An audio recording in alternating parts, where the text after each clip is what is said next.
bienvenidos a la casa de Dios. Un gusto, como siempre, estar aquí, como cada domingo, en la presencia de nuestro Señor Jesucristo. Amén. Bienvenida la joven que nos visita. Amén. Vamos a abrir nuestras Biblias en Segunda de Crónicas, capítulo 7, versículos del 13 al 14.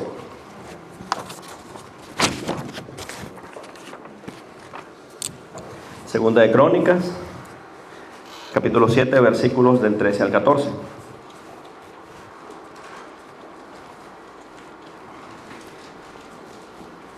¿Lo tenemos? Amén. Segunda de Crónicas 7, del 13 al 14, dice la palabra de Dios: si yo cerrare los cielos para que no haya lluvia, y si mandare a la langosta que consuma la tierra, o si enviare pestilencia a mi pueblo, si se humillare mi pueblo, sobre el cual mi nombre es invocado, y oraren, y buscaren mi rostro, y se convirtieren de sus malos caminos, entonces yo oiré desde los cielos, y perdonaré sus pecados, y sanaré su tierra. Nos ponemos de pie para orar, mi hermano. En el nombre del Padre, del Hijo y del Espíritu Santo, amado Señor Todopoderoso, te damos las gracias, Padre, porque tú eres bueno con nosotros. Te damos las gracias, Padre, por el sacrificio de la salvación, por haber tomado nuestro lugar en la cruz del Calvario. Padre amado, te damos gracias por esa palabra que tú nos has dejado, Señor, que es lumbrera, Señor, para nuestros pies.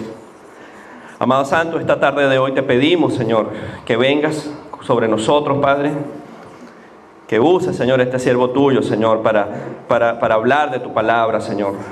No sea palabra de hombre, que sea palabra tuya, Señor. Sea palabra que viene del Espíritu Santo. Dios Todopoderoso, te pedimos que tomes el control de esta reunión, de esta tarde de hoy, y que se hable, Señor, lo que tú quieras que se hable. Ponemos, Señor, en tus manos la vida de todos los hermanos aquí presentes, toda persona, todo hermano que haya venido en derrota, que haya venido enfermo, que haya venido triste. Ponga, Señor, todas esas cargas, Señor, en ti, Padre, y que se vaya fortalecido, lleno de tu Santo Espíritu. Damos la bienvenida al Padre, al Hijo y al Espíritu Santo, Señor, a que esté con nosotros esta tarde de hoy. En el nombre poderoso y bendito de nuestro Señor Jesucristo te lo pedimos. Amén y amén. Mi hermano, esta prédica se llama Dios no desprecia un corazón humillado. Ese es el título de la prédica. Amén. Si nosotros comenzamos allá a leer el libro de Segunda de Crónicas, desde el comienzo, nos vamos a dar cuenta que toda la secuencia de cosas que van sucediendo ahí son de bendición, son de alegría. Primeramente, ahí comenzando el libro de Segunda de Crónicas, Salomón habla con Jehová, y Jehová le dice: bueno, pídeme lo que quieras. Salomón le pide sabiduría y le da esa sabiduría. En los capítulos siguientes habla de lo que fue la construcción del templo. Luego, allí comenzando el capítulo 7, habla también un poco de lo que era la dedicación del templo. Habla incluso cómo llegó un momento que la gloria de Jehová llenó lo que era el templo, y los sacerdotes no podían entrar porque el templo estaba lleno de la gloria de Jehová. Y luego de eso Jehová se le aparece a Salomón, y entonces ellos hacen un pacto. Pero lo interesante del asunto es que Jehová de alguna manera no le dice a Salomón: sí, hijo mío, yo te voy a apoyar incondicionalmente, yo sé que tú no me vas a fallar. Nada de eso, porque el Señor conoce cuál es la naturaleza de nuestro corazón. Y por supuesto que Jehová estaba, digamos, tenía ese deseo de bendecir a Salomón, de hacer pacto con él, pero ese es el pacto, eso es lo que él le dice. Esos versículos que leíamos anteriormente: si yo cerrare los cielos para que no haya lluvia, y si mandare a la langosta que consuma la tierra, o si enviare pestilencia a mi pueblo, si se humillare mi pueblo, sobre el cual mi nombre es invocado, y además de humillarse, si oraren, si buscaren mi rostro, dice Jehová, y se convirtieren de sus malos caminos, entonces yo iré desde los cielos, perdonaré sus pecados y sanaré la tierra. Entonces estos versículos podríamos decir que son muy bonitos, porque son, de alguna manera, Dios nos da como pautas de cuál debe ser la actitud de nosotros a la hora de acercarnos a Él.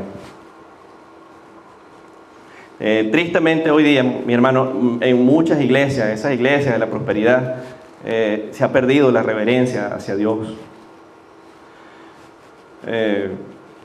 Invocando esa parte de la palabra de Dios, que dice que la palabra tiene poder. Muchas personas dicen: yo decreto, yo declaro, yo esto, yo lo otro, yo, y a fin de cuentas, ¿quién somos nosotros? No somos nadie, mi hermano. Dice la palabra que somos polvo. Entonces, eso es lo bonito de estos versículos, que el Señor nos da pautas. El Señor nos dice: bueno, usted está en pecado, usted quiere acercarme a mí, hágalo de esta manera, hágalo de esta forma, sin altivez. Lo primero que nombra ahí es el tema de la humillación. El tema de la humillación. Entonces, ¿qué es eso de buscar al Señor en humillación? Vamos a ver qué dice la palabra ahí en Salmos 51, versículos del 16 al 17. Salmo 51, del versículo 16 al 17. ¿Lo tenemos? Amén. Dice la palabra de Dios: porque no quieres sacrificios, se refiere a Jehová, a Dios. Porque no quieres sacrificios, que yo lo daría. No quieres holocaustos. Los sacrificios de Dios son el espíritu quebrantado. Al corazón contrito y humillado no despreciarás tú, oh Dios. Amén. Entonces, mi hermano, ¿qué quiere decir eso de humillarse delante de Dios? Si usted a una persona del mundo le dice: humíllese delante de Dios, posiblemente esa persona no tiene el discernimiento espiritual para entender eso. Y le va a decir: bueno, pero Dios no es bueno, porque Dios me quiere humillar a mí. Pues no lo va a entender. Pero humillarse quiere decir, ¿verdad?, entrar en la presencia del Señor sin altivez, dejando la altivez a un lado. De hecho, si usted busca en el diccionario humillación, un sinónimo de humillación es doblar las rodillas, bajar la cabeza. Y eso es lo que se refiere esa palabra. Esa es la actitud que el Señor quiere de nosotros. Dios, por supuesto, que Él no nos quiere ver humillado a nosotros. Él no nos quiere ver en derrota, pero sí quiere que tengamos esa actitud de humillación en el sentido de respeto, de reverencia, porque Él es nuestro Padre, Él es nuestro Creador. Si vemos ahí el versículo 16 del Salmo 51, fíjense que lo primero que nos habla esta palabra es de que Dios no quiere sacrificio. El salmista dice: Dios no quiere sacrificio, que yo lo daría. Es decir, yo no tengo ningún problema en hacer los sacrificios, pero eso no es lo que Dios quiere de mí. No quiere holocaustos. Y a fin de cuentas, ¿en qué se traducen esos sacrificios? ¿En qué se traducen esos holocaustos? Son obras. Yo de alguna manera estoy haciendo algo para ganarme la salvación. Y sabemos que las cosas con Dios no funcionan así. La salvación es por gracia. Amén. Entonces, muchas veces, para nosotros, que la mayoría venimos de la religión católica, eso era muy normal. Porque en el catolicismo la salvación, ¿cómo era? Era por obra, ¿verdad?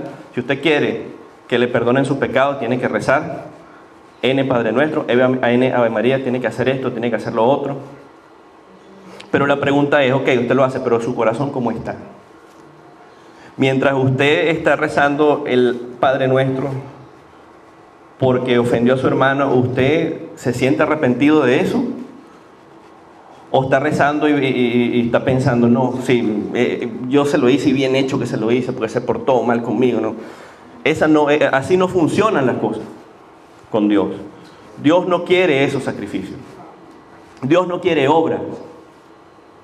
Obras en el sentido de que yo hago cosas para ganar mi salvación, porque no hay nada que podamos hacer, eso no tiene precio.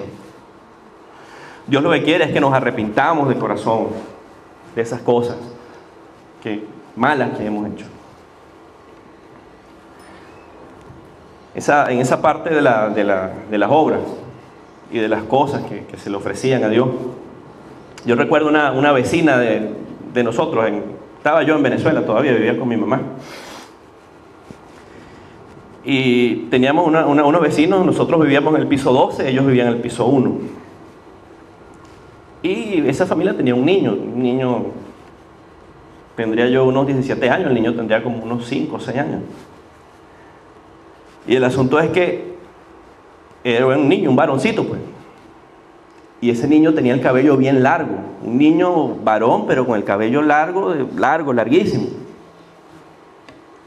Y un día mi mamá se pone a hablar con la abuela del niño, y la abuela le dice, no, es que nosotros le hicimos una promesa al santo de no sé qué cosa. Y la promesa era que el niño tenía que tener el pelo largo. Y estaba pagando la promesa. Pero yo no creo que Dios se agrade en eso. Pues ese niño lo que lo estaban era escarneciendo más bien ahí con ese tipo de cosas. Entonces, eso no es lo que el Señor quiere. El Señor no quiere obras. El Señor quiere corazones arrepentidos. Una cosa que nosotros repetimos siempre, a menudo en la oración, es un corazón contrito y humillado. ¿Qué es contrito? ¿Quién sabe qué significa contrito? Arrepentido, exactamente. Un corazón arrepentido y humillado. Eso es lo que el Señor quiere. Y esa parte también es difícil, hermanos, hoy día. Arrepentirse, mostrar que reconocer pues nuestros errores. Y muchas veces nos cuesta. Y muchas veces incluso somos, por decirlo de alguna manera, nos encuentran cometiendo la falta y no damos nuestro brazo a torcer. Y no nos arrepentimos. Y esa parte es difícil. Una parte que el Señor tiene que tratar con muchos. Pero eso es lo que quiere el Señor cuando Él dice humillarse. Eso es lo que quiere decir el Señor. Seguimos ahí, vamos a 2 de Crónicas 7, 3 a 14. No pierda esos versículos, hermanos, que vamos a estar haciendo constante referencia a ellos. Luego la palabra de Dios dice, si se humillare mi pueblo, sobre el cual mi nombre es invocado, luego dice, y oraren. Entonces esa es otra parte importante. Eso es otra parte importante de cómo nosotros debemos buscar la presencia del Señor, cómo buscar su perdón en oración. La oración tiene que ser parte importante y parte diaria de toda la vida de los cristianos.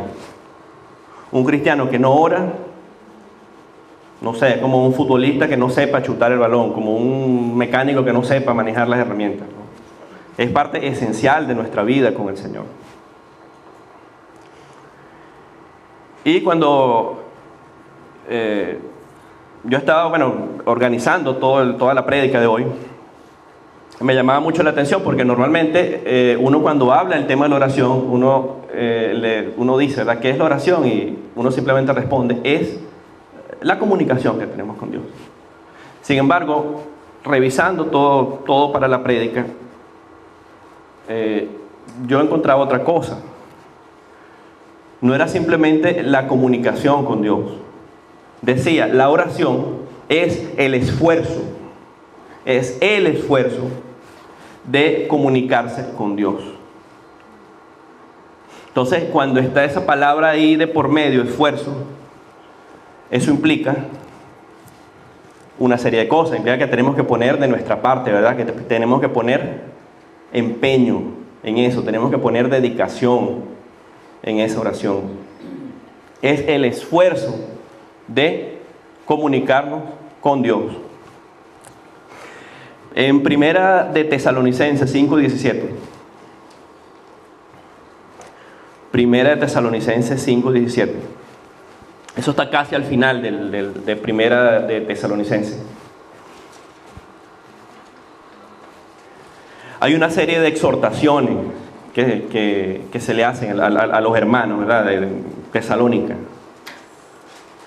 Entonces, precisamente una de esas exhortaciones está en el versículo 5:17, que yo decía el otro día, estábamos en el estudio bíblico.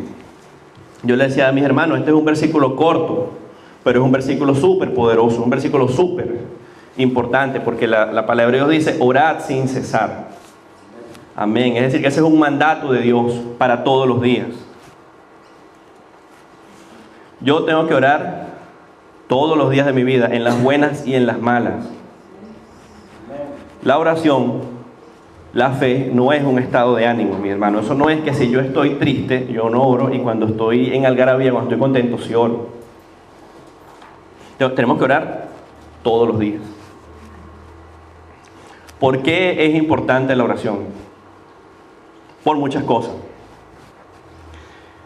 La oración sirve, es el arma que Dios nos ha dejado para luchar contra el enemigo, para reprender al diablo. Si vamos a Lucas 22, 31 y 32, Lucas 22, versículos 31 y 32, este es un versículo muy conocido por todos. Este es un versículo que seguro que todos lo recordamos, pero vale la pena leerlo nuevamente. Lucas 22, versículos 31 al 32. Ese versículo habla de que Jesús anuncia la negación de Pedro, ¿verdad? ¿Lo tenemos? Amén. Dice la palabra de Dios. Dijo también el Señor, Simón, Simón, he aquí Satanás os ha pedido para zarandearos como a trigo. Pero yo he rogado por ti, porque tu fe no falte. Y tú, una vez vuelto, confirma a tus hermanos. Es decir, en este versículo, Jesús no ora porque a Pablo no le pase nada, a Pedro. Jesús no dice, Simón, Simón, o Pedro, Pedro, yo voy a orar porque no seas tentado. Yo voy a orar porque la prueba no te llegue a tu vida. No dice eso. Muy por el contrario dice, ¿verdad?, que aunque Satanás le ha pedido para zarandearlo como a trigo, él va a rogar, ¿para qué? Para que en la prueba, cuando esté sumergido en medio de la prueba, la fe no le falte y salga fortalecido. Amén. Por medio de la oración los enfermos son sanados también. La sanidad. En Santiago 5, versículos del 14 al 15, hay una palabra que personalmente me parece hermosa. Bueno, toda la palabra de Dios es hermosa, pero esos versículos son hermosos y nos llaman a qué es lo que tenemos que hacer a la hora de una enfermedad. Santiago 5, versículos del 14 y 15, ¿lo tenemos? Amén. Dice la palabra de Dios, ¿está alguno enfermo entre vosotros? ¿Qué tiene que hacer? Llame a los ancianos de la iglesia y oren por él, ungiéndole con aceite en el nombre del Señor. Y el versículo 15 dice, y la oración de fe salvará al enfermo y el Señor lo levantará. Pero no solamente eso, mis hermanos, hay más. Alabado sea el Señor. Y si hubiere cometido pecados, también les serán perdonados. Qué poderoso y qué hermosa esta palabra que el Señor nos ha dejado. Cómo la oración a la hora de una enfermedad tiene el poder, por medio de nuestro Señor Jesucristo, de sanarnos, de levantarnos, sea lo que sea, y además hasta los pecados nos van a ser perdonados. Amén. La oración también es importante porque a través de la oración el nombre del Señor también es glorificado. Vamos ahí a Apocalipsis 5:8.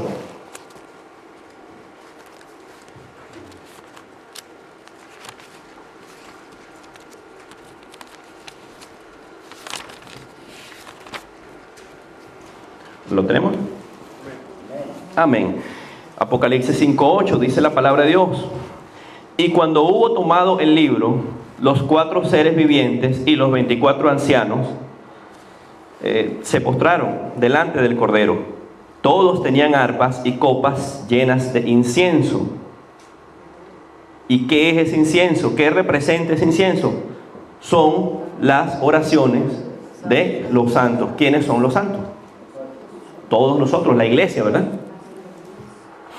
Entonces fíjense, mis hermanos, cómo la oración representa para el Señor algo tan sagrado como lo que era el incienso. Si recordamos allí en el libro de Éxodo, si mal no recuerdo era Éxodo 30, Jehová le da indicaciones a Moisés también de construir el incensario. Y le dice que se va a hacer algo así como, no recuerdo bien las palabras, pero la idea era que iba a ser como una adoración perpetua que le iban a hacer. Y le daba instrucciones de no quemar ningún fuego extraño. Después, más adelante, y en Éxodo 30, también ya al final del capítulo, Jehová le da instrucciones de cómo hacer el incienso. No recuerdo la receta de memoria, pero sí le da las pautas. El incienso se va a hacer de esta forma, así y asado. Lo que yo les quiero dar a entender con todo esto es que el tema del incienso era algo bien sagrado para Jehová, era algo bien serio. Y con eso compara el Señor Todopoderoso nuestras oraciones. Es decir, mi hermano, que al momento que estamos orando,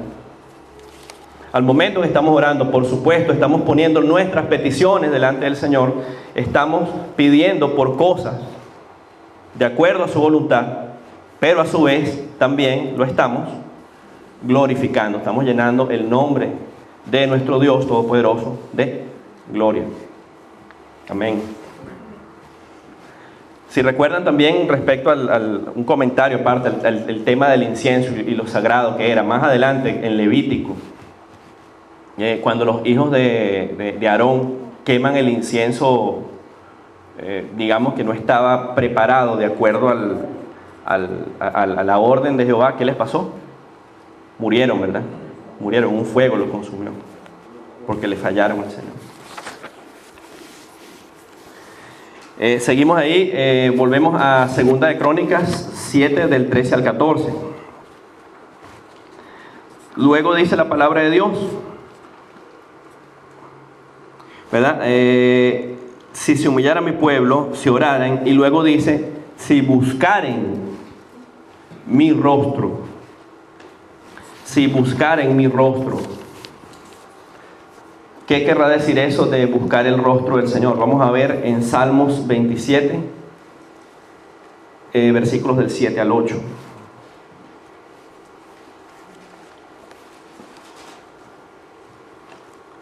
Salmo 27, versículos del 7 al 8. Dice la palabra, oye, oh Jehová, mi voz, con que a ti clamo, ten misericordia de mí y respóndeme. Mi corazón ha dicho de ti, buscad mi rostro, tu rostro buscaré, oh Jehová. Pero ¿qué es eso? O sea, ¿cómo yo puedo buscar el rostro de Dios si ni siquiera yo lo puedo ver? ¿Qué es eso? ¿Cómo podemos entender ese mandato de Dios de buscar el rostro del Señor? Buscar el rostro del Señor quiere decir, mi hermano, estar en intimidad con Él. Estar en intimidad con Él, ¿verdad? Buscar ese momento a solas y hablar con el Señor. Buscarlo primeramente en alabanza, en adoración, porque la palabra de Dios dice que Él habita en la alabanza de su pueblo, ¿verdad? Entonces, en ese momento, cuando usted esté solo con el Señor, búsquelo, pídale palabra. En estos días yo escuchaba, una prédica muy bonita de un predicador, y él decía algo que me pareció hermoso y lo comparto con ustedes. Él decía que las batallas más importantes de la vida se ganan de rodillas. Amén. Entonces, qué bonito es eso, qué bonito es estar en la presencia del Señor, Él y nosotros, en alabanza, en adoración, en oración, leyendo la palabra, Y cuando usted hace eso, mi hermano, ahí se empiezan a manifestar cosas sobrenaturales. Se empieza a manifestar el poder de Dios sobre usted, sobre su vida. El Señor le empieza a dar visiones, le empieza a dar sueños, le empieza a dar lengua. El Señor se manifiesta con poder sobre usted.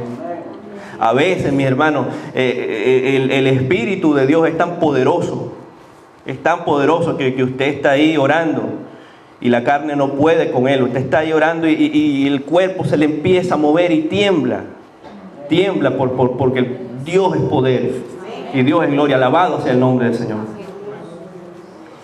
Pero entonces, ¿cómo vamos a llegar a ese nivel? Buscando del Señor. Como lo que comentábamos hace rato. La oración, el esfuerzo de comunicarse con Dios. Pero ese esfuerzo no lo va a hacer Dios, lo tenemos que hacer nosotros. Dios siempre está ahí. Depende de cada uno de nosotros. Otra cosa, hermanos, que hay que tener en cuenta es que más importante, escuchen esto, más importante que buscar las manos de Dios es buscar su rostro. ¿Por qué? Porque el rostro del Señor representa la parte espiritual, todo eso que Él nos va a dar.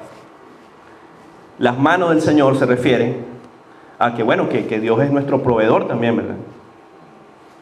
Uno de los nombres del Señor, ¿quién lo recuerda? Es Jehová. Jehová Jireh, ¿verdad? Nuestro proveedor. Amén. Claro, eso no está mal. Nosotros podemos pedirle al Señor por una necesidad, por ayuda. Eso está bien, eso no tiene nada de malo. Lo malo viene cuando nos acostumbramos nada más, como yo decía hace rato, a ver las manos del Señor, es decir, a ver las bendiciones nada más. Cuando necesito algo, yo vengo y me postro y oro. Después pasa la prueba y me olvido del Señor. Y en otra necesidad vuelvo a postrarme otra vez. Así estamos en ese ciclo de sube y baja. La relación con Dios no puede ser así mismo. Tiene que ser algo constante de todos los días. Busque sus manos, pero más importante aún, busque su rostro. Porque las manos del Señor le va a suplir lo que usted necesita. Porque Él es nuestro proveedor, le va a suplir la salud, le va a suplir el techo, la comida, lo que uno necesita para vivir en este mundo terrenal donde estamos. Pero el rostro del Señor, eso es lo que lo va a hacer crecer a usted espiritualmente. Amén. Ahora, mis hermanos, volvemos nuevamente allí a Segunda de Crónicas. Dice la palabra, hemos ido leyendo en orden, ¿verdad? Si se humillara mi pueblo, luego decía oraren, y luego decía buscar en mi rostro, y por último dice, y se conviertan de sus malos caminos.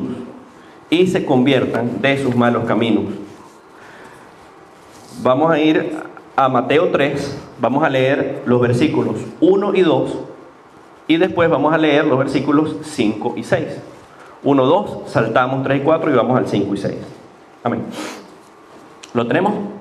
Amén. Entonces dice Mateo 3, versículos 1 y 2. En aquellos días vino Juan el Bautista predicando en el desierto de Judea. ¿Y qué decía Juan? Y diciendo, arrepentíos, porque el reino de los cielos se ha acercado. Luego en el versículo 5, y salía a él Jerusalén, es decir, salía el pueblo y toda Judea y toda la provincia de alrededor del Jordán, del río Jordán. ¿Y qué pasaba? Y eran bautizados por él, es decir, por Juan en el Jordán. Pero ¿qué ocurría cuando eran bautizados? Era confesando sus pecados. Y cuando estaba preparando la prédica, el Señor me ponía en el corazón estos versículos. Y creo yo que era por eso, precisamente, porque si vamos allá a Segunda de Crónicas, y dice, ¿verdad?, que ¿cuál es otra condición para acercarnos al Señor? Dice, conviértanse de sus malos caminos. Y allí en Mateo 3, ¿de qué nos habla esa palabra? Precisamente de eso, ¿verdad? Nos habla por un lado del arrepentimiento, y nos habla también de la confesión de nuestros pecados. Esa es parte importante también. de lo que tiene que ser la forma en que nosotros buscamos la presencia del Señor. Una vez yo hablaba con el hermano Neto y él me decía, Nelson, la iglesia es un hospital de almas. Y eso tiene sentido. La gente que no está en Cristo Jesús, tal vez, si piensa en la iglesia evangélica, pentecostal, se va a imaginar que están una cantidad de personas perfectas, puras, que no pecan. Pero eso sabemos que no es así. Y todos los que estamos aquí, todos nosotros, de alguna manera le fallamos al Señor. Cada uno tiene un tema en particular, tiene un problema, por decirlo así, con el cual el Señor tiene que tratar con esa persona. Yo no lo sé, ustedes lo saben cada uno, cuál es su problema, y el Señor lo sabe también. Y habrá un hermano, que tiene problemas con el dinero, habrá una hermana que tiene problemas con el chisme, habrá otro hermano, lo que sea. Pero el asunto es que todos tenemos problemas y estamos tratando con el Señor. Esa pelea no necesariamente es fácil. Tampoco cuando uno viene a Cristo Jesús es que las cosas se van a resolver así de la noche a la mañana, de un día para otro. Al contrario, ahí es que viene lo bueno. Porque el Señor de muchas maneras nos va a probar, ¿verdad? Pero ese cambio que el Señor quiere en nosotros, eso pudiera ser en alguna persona, porque Dios es soberano y poderoso y puede cambiar una persona si quiere de un día para otro. Pero yo diría, en mi experiencia personal, que esos cambios no suceden inmediatamente y son un proceso. Y pueden tomar años, pueden tomar toda una vida. Pero lo importante, mis hermanos, es siempre tratar. Es no decir, yo soy así con mi problema y Dios me hizo así. Eso no es verdad, eso es mentira del diablo. Nosotros venimos a los pies de Cristo y si tenemos el problema que sea, tenemos que lidiar con ese problema y ponérselo al Señor en sus manos todos los días. Esa palabra que todos conocemos que dice 7 veces cae el justo, 7 veces se levanta, ¿verdad? Y si es de levantarnos 1.000.000 de veces y pedirle perdón al Señor, hagámoslo, pero de corazón, ¿verdad? Pero una cosa que no podemos hacer es esa, entregarnos al pecado, que no haya ese arrepentimiento genuino. Si eso está pasando en nuestra vida, mi hermano, en nuestro corazón, tenemos que revisarnos. ¿Qué está pasando? ¿Qué hay dentro de nosotros? ¿Qué está fallando? ¿Qué no estamos haciendo bien? Pero eso no puede ser. Hace unos meses atrás, Geraldine y yo estábamos viendo por internet, mi esposa, estábamos leyendo las noticias y salían unas declaraciones del hombre ese, el papa ese. Entonces él decía algo más o menos como esto. Él decía que a él le gustaban las personas que eran personas normales, que se comían una pizza, que se tomaban una cerveza. Así. Él decía algo así como que en otra declaración de que la iglesia en el pasado, la iglesia católica, fue muy dura con la gente, que los homosexuales estaba bien, que no importa, que bien recibido, que las personas que abortan porque les provoca, no importa, también son bien recibidos en la iglesia católica. Entonces nosotros leíamos eso y decíamos, Dios mío, pero ¿qué es esto? Eso no es verdad, eso es una mentira grandísima, eso es algo serio. Y es algo serio, mis hermanos, por 2 razones. Primero, porque está llevando las almas directo al precipicio, engañando a las personas. Y peor aún, mis hermanos, si usted analiza y si usted se pone a pensar las implicaciones de todo eso, de que no importa, vaya por su camino, siga como usted va. Eso implica de que entonces, ¿cuál es el punto del sacrificio de Jesucristo en Nazaret, en la cruz? ¿Para qué Jesús se sacrificó si estamos bien como estamos? Y eso es algo serio, eso es literalmente pisotear la sangre de Jesús. Eso es literalmente hacer a un lado el sacrificio de Cristo en la cruz. Y ese es un hombre blasfemo, malo. Está llevando las almas a la perdición. Eso no le está haciendo un favor a las personas.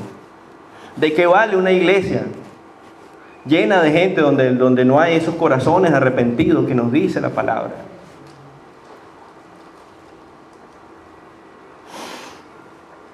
Otro comentario aparte, ¿no? También, hace unos días atrás también leíamos otra cosa del Papa, porque la gente lo idolatra también y eso está mal.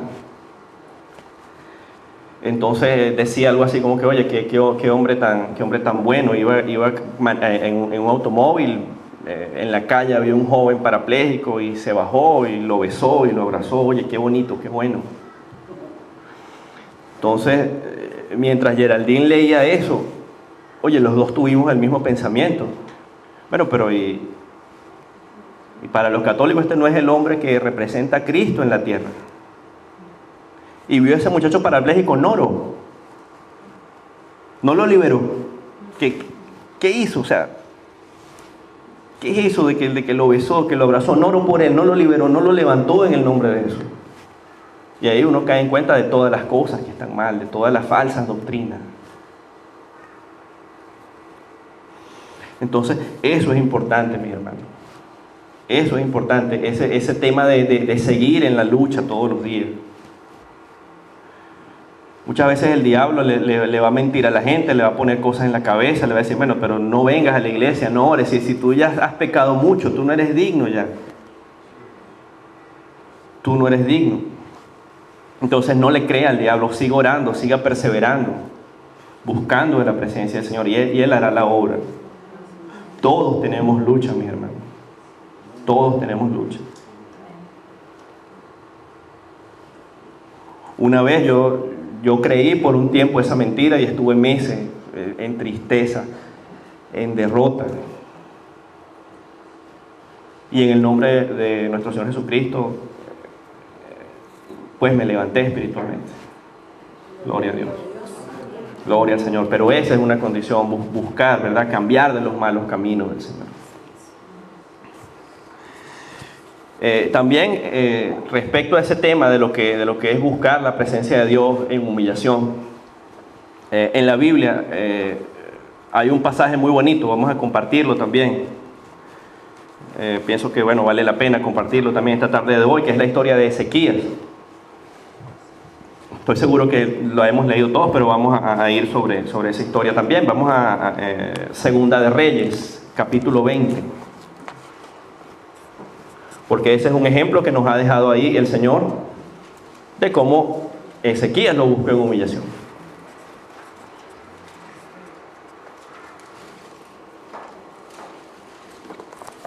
Segunda de Reyes, capítulo 20.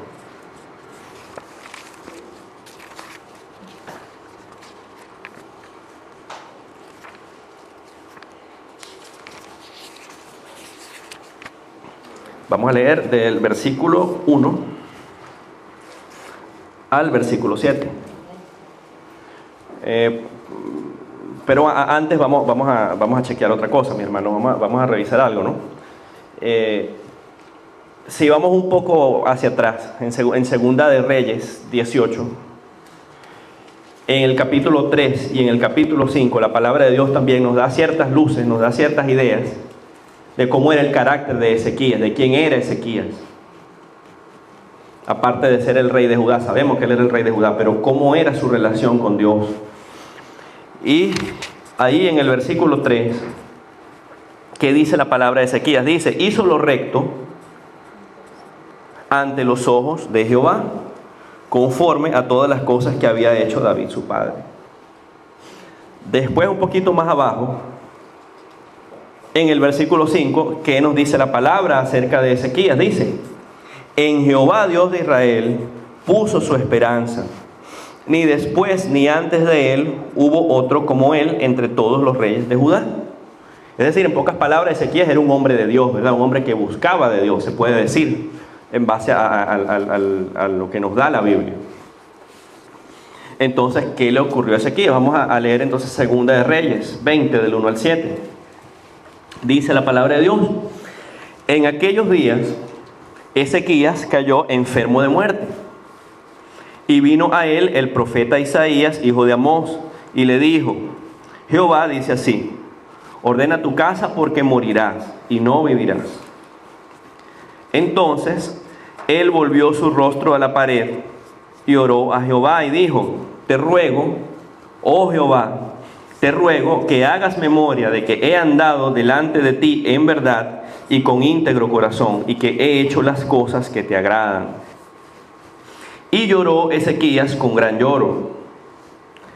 Y antes que Isaías saliese hasta la mitad del patio, vino palabra de Jehová a Isaías, diciendo: vuelve y di a Ezequías, príncipe de mi pueblo: así dice Jehová, el Dios de David tu padre: yo he oído tu oración y he visto tus lágrimas. He aquí que yo te sano. Al tercer día subirás a la casa de Jehová, y añadiré a tus días 15 años, y te libraré a ti y a esta ciudad de manos del rey de Asiria. Y ampararé esta ciudad por amor a mí mismo y por amor a David mi siervo. Y dijo Isaías: toma masa de higos, y tomándola, la pusieron sobre la llaga, y sanó. Amén. Entonces, esta historia, mi hermano, una historia muy hermosa, ¿verdad? Pero pienso que, bueno, lo importante de aquí, lo realmente hermoso, son dos cosas. En primer lugar, digamos, la obediencia de Ezequías y el carácter de... Él era el rey. Como otros reyes hicieron, él pudo haberle dicho al profeta Isaías: no, tú me profetizaste mal, vas preso, no te creo. Él pudo haber pensado: bueno, pero yo he sido un hombre de Dios, he buscado a Dios siempre en todo momento y así Dios me paga, no creo más en Dios. Pudo haber hecho eso. Pero lo importante, lo bonito es que él siguió creyendo en su Dios en la prueba.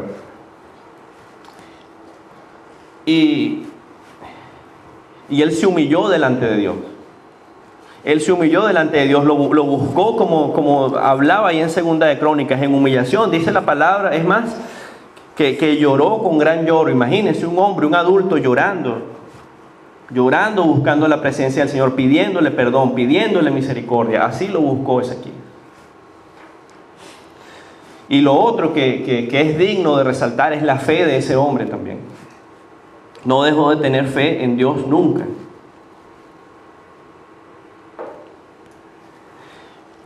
En este caso, para curar a Ezequías, ¿cuál fue la solución que Dios le dio? Bueno, le dice al profeta: bueno, agarra unos higos y haz una pasta de higos y ponlo en la herida. La Biblia no dice qué enfermedad tenía Ezequías, pero pareciera ser que era algo relacionado con esa llaga, ¿verdad? Y estaba en peligro de muerte. Era algo serio. Y Ezequías confió en el Señor. Nosotros no conocemos en nuestra humanidad que una pasta de frutas cure a la gente. Usted va al Gulgor y compra unas bananas y las pisa y se pone en una llaga, seguro que no lo cura. Pero Dios es soberano y Dios es poderoso. Y como me decía una vez un varón de Dios, Dios no es un Dios de moldes, Dios no es un Dios que se repite. Dios hace las cosas de una manera diferente una y otra vez, y tiene muchas maneras diferentes de actuar. Y esta vez, en su gloria, en su poder, en su majestad, Dios decidió sanarlo con algo tan simple como una masa de higo. Pero el hombre creyó. El hombre creyó en esa palabra que el Señor le había dado y recibió sanidad. Entonces, lo que decía más o menos un poco ahí en la que leíamos en Santiago 5, ¿verdad? Cómo con el poder de la oración, cómo ese hombre se humilló y le pidió a Dios y fue sanado, fue levantado. Y no solamente fue sanado, el Señor le dijo: bueno, te añado a tus días 15 años más. Gloria a Dios. Entonces, mis hermanos, ya para terminar, vamos a regresar allí a Salmos 51, versículo 17. Salmos 51, versículo 17. para que recordemos eso todos los días de nuestra vida. Dice la palabra de Dios: los sacrificios de Dios son el espíritu quebrantado. Al corazón contrito y humillado no despreciarás tú, oh Dios. Entonces la palabra del Señor nos llama a buscarlo en obediencia, buscarlo en humillación. Dios no quiere los altivos. Dios quiere personas que lo amen, que lo busquen de corazón. Amén. Amén. Vamos a orar.